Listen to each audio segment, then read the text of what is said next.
Bom dia, graça e paz. Shalom Adonai. Amados, Deus abençoe esse dia a todos vocês desse grupo maravilhoso, né? O grupo dos casais.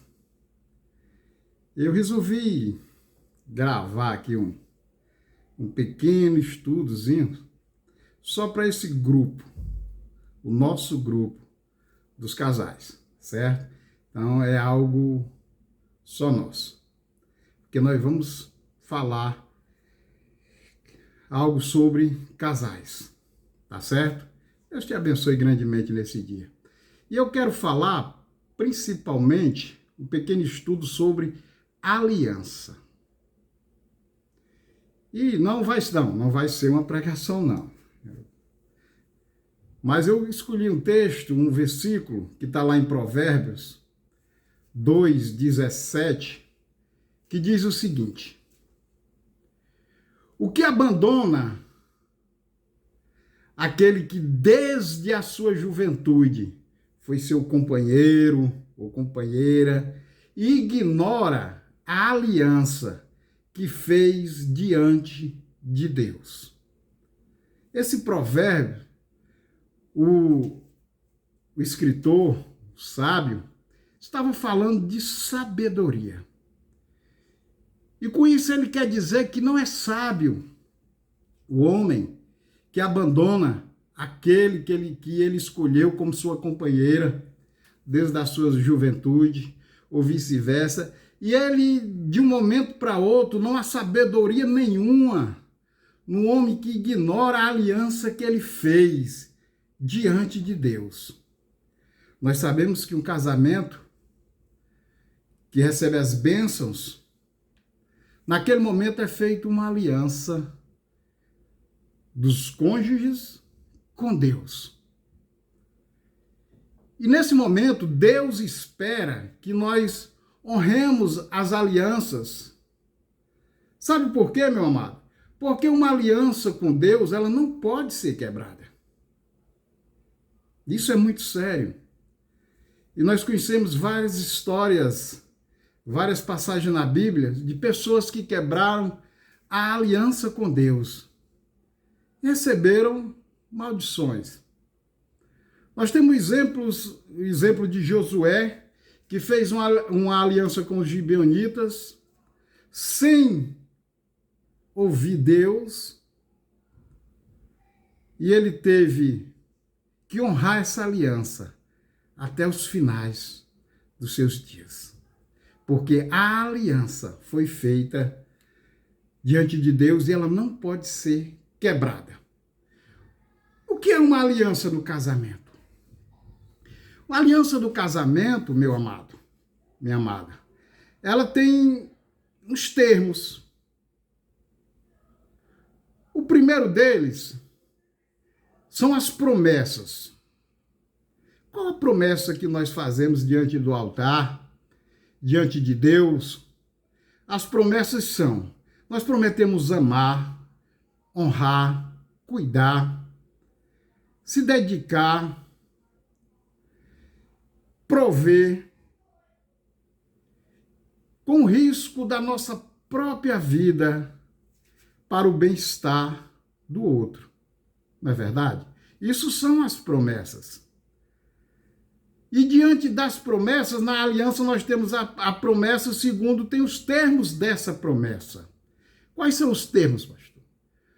Nós prometemos tudo isso e dizemos que são na alegria ou na tristeza, na saúde ou na doença, e até que a morte nos separe. Vocês viram isso, como é sério, os termos das nossas promessas? Sabe? Nós prometemos que vamos nos dedicar o resto dos nossos dias ao outro. Sabe? E o terceiro termo é que nós passamos a compartilhar tudo o que antes era separado. E aí, além dessas promessas, desses termos tem essa parte do compartilhamento, que isso é uma das coisas mais difíceis no casal e que tem ocasionado muitas separações, quebrado muitas alianças, e que nós precisamos entender isso.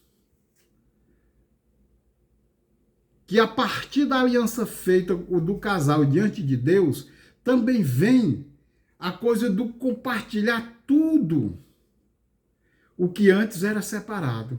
Antes era só meu, antes era só dela, agora é nosso.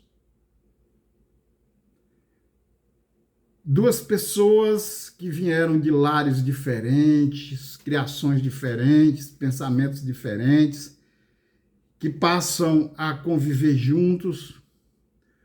Alguns tinham uma condição melhor, outros não tinham nenhuma. Mas aí tem que entender que a partir daquele momento, quem tinha vai ter que compartilhar com o outro que não tinha. E muitas vezes o casamento ele começa a deteriorar aí, nesse momento. Porque na lei do homem existe a questão da separação, e muitos casam com esse negócio de separação de bens, comunhão de bens, separação de bens para que o outro não tenha acesso ao que ele tinha, e daí já começa a grande problemática. E nós precisamos aprender a compartilhar. Uma das coisas mais importantes e que ocasiona, na maioria dos casos, o final de um relacionamento é o compartilhar dos nossos corpos. E, gente, não é fácil. A palavra de Deus, lá em 1 Coríntios, capítulo 7, versículo 4, nos ensina o seguinte: a mulher não tem poder sobre o seu próprio corpo, e sim o marido. E da mesma forma, o marido não tem poder sobre o seu próprio corpo, e sim a mulher. E aí, amados, é onde nós precisamos entender, quando Paulo diz, marido, pague o que é devido à esposa, pague o que é devido ao marido. E nós sabemos que essa coisa do relacionamento íntimo, sexual, tem sido uma barreira para muitos casais. Porque começam a se negar a cumprir a sua obrigação de marido, a sua obrigação de esposa. E começam a negligenciar esse primeiro compartilhamento, que é um dos mais importantes e necessários. Então nós precisamos entender uma coisa. Nós somos um só, uma só carne. E temos que suprir a necessidade do outro. É nossa obrigação. Precisamos aprender a compartilhar. Tá certo? Compartilhar todos os bens que são mantidos em comum.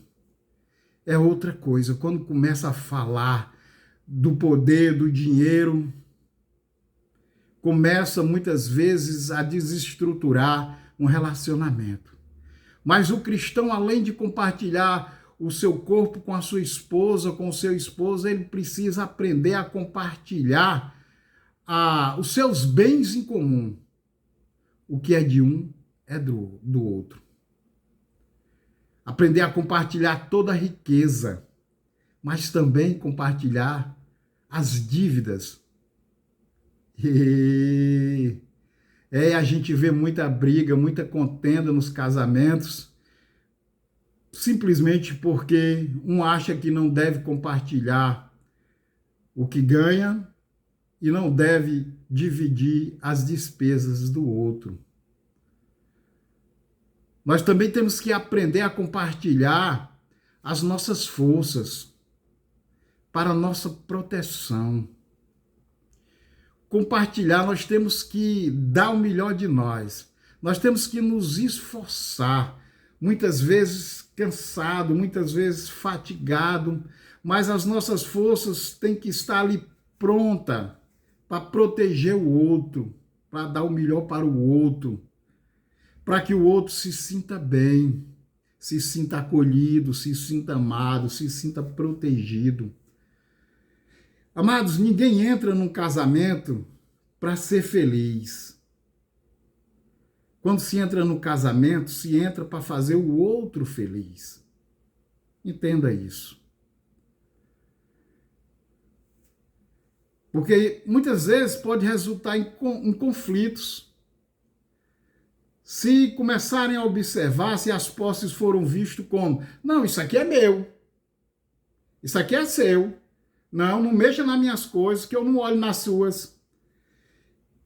Você tem que entender que deixa de ser meu e deixa de ser dela, agora é nosso. Tanto as riquezas como as dívidas, tanto as alegrias como o sofrimento, tanto os presentes que um ganha, passa a ser dos dois.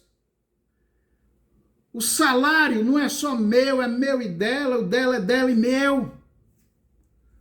Muitas vezes a herança também tem que ser dividida.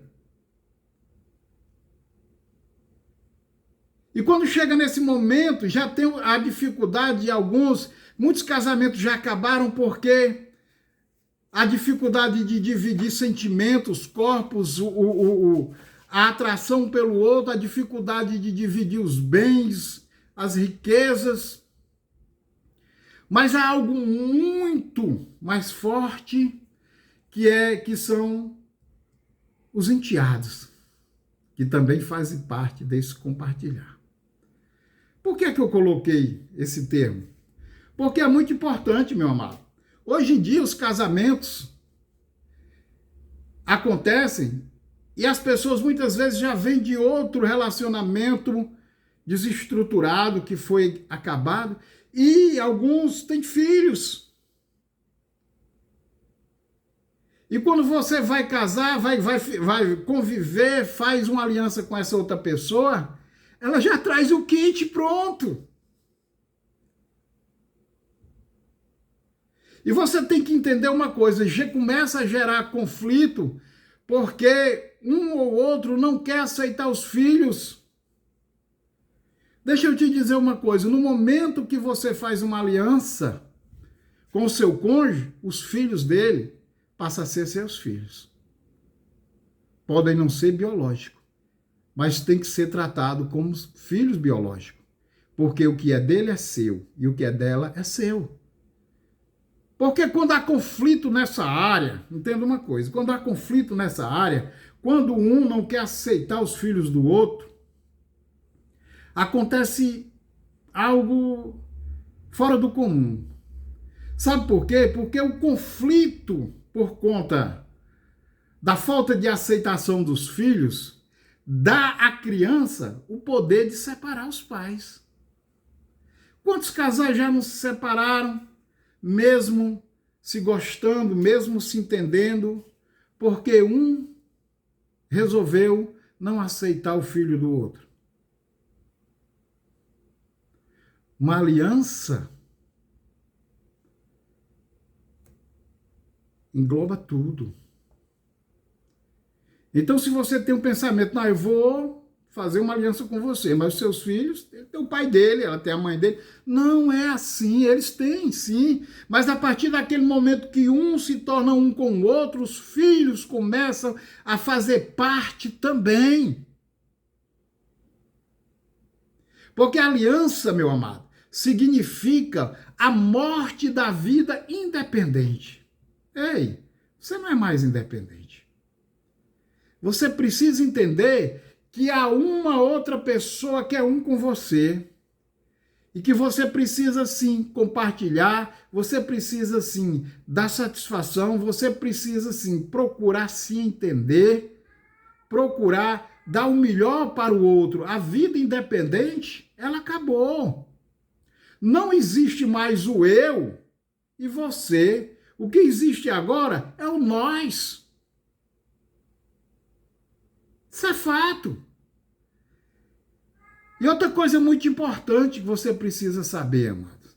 Cada parceiro tem o direito de exigir do outro que a aliança seja cumprida, que a promessa que foi feita diante de Deus, ela seja cumprida. Sabe, quando começa a perguntar, porque você não é assim, você não faz mais assim, você... Ela tem um direito que ela tem, é um direito que ele tem de cobrar de você, porque você prometeu lá diante de Deus de amar, de cuidar, de doar na saúde, na doença, no momento de alegria, no momento de tristeza. Você prometeu e você precisa cumprir essa promessa, porque você fez uma aliança diante de Deus. A aliança do casamento, ela é selada com um juramento. Pense nisso. Lá em Eclesiastes capítulo 5, versículo 4 e 5, diz o seguinte: diz que é melhor não votar do que votar e não cumprir a nossa palavra. É melhor não votar, é melhor não prometer, é melhor não fazer aliança do que fazer e não cumprir. Amados, os votos do casamento é um assunto muito sério.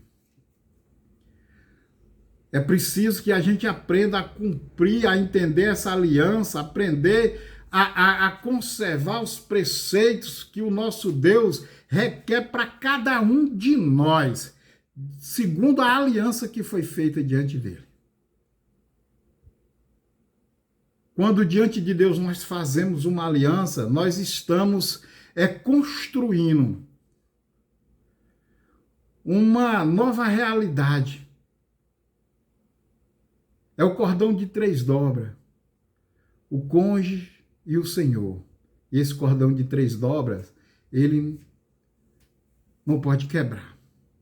Mas quando Deus ele não está fazendo parte dessa aliança, pode até existir um casamento, mas que Deus não está na aliança. Ele foi apenas testemunho do casamento. Você está entendendo? Ele testemunhou o que você prometeu, em que termos você prometeu e que você não está cumprindo. Então, amados, já me alonguei demais. Que você entenda que o seu casamento pode não estar andando bem, não estar dando certo, porque você não parou para pensar no valor da aliança que você fez com o seu cônjuge diante de Deus. Muitas vezes até o casamento já acabou por conta de você não cumprir as promessas que você fez. Mas se ainda há tempo de trabalhar nessas promessas, de entender a aliança que você fez com o seu cônjuge e com Deus, comece a agir, comece a entender que você entrou nesse negócio não para ser feliz, mas para fazer o outro feliz. E que você fez um juramento. Diante dos homens, sim, mas mais importante, que você fez diante de Deus. A aliança com os homens, ela pode ser quebrada. Mas a aliança diante de Deus, ela não pode ser quebrada, porque os prejuízos são muito grandes. E o prejuízo não é só para você e para o seu cônjuge. Abraça aí toda uma família, os seus filhos, parentes, tudo entra nesta briga, porque um ou outro não cumpriu diante de Deus a aliança que foi feita lá no início.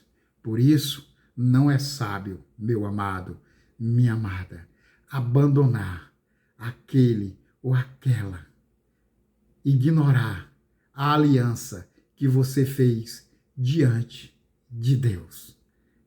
Pense nisso. Se isso está acontecendo, é hora de consertar. É hora de pedir perdão e de dar um novo rumo, obedecendo a aliança que você fez com o seu cônjuge e com Deus. Deus te abençoe grandemente, você, sua casa, seu casamento e a sua família. Deixa um beijo no seu coração, do seu amigo. Estou Washington Silva. Fica com Deus.